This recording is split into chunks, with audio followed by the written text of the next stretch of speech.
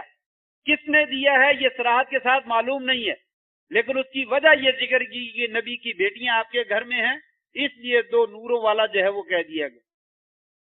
یہ تو سیم اسی طرح کی مثال ہے کہ انسان جب کسی کو آتا ہے، اپنا انسان کے گھر میں کوئی مہمان آتا ہے اور قریبی رشتہ دار ہوتا ہے یا قریبی دوست ہوتا ہے اور بڑی گہری محبت ہوتی ہے، تو آپ کہتے ہیں ماشاءاللہ ماشاءاللہ آپ کے آنے سے تو ہمارے گھر میں نور پھیل گیا. آپ کے آنے سے تو ہمارے گھر میں نور پھیل گیا، چمک اٹھا ہے، روشن ہو گیا ہے. جب عام بندہ نور ہو سکتا ہے تو پھر نبی کیوں نہیں نور ہو سکتا؟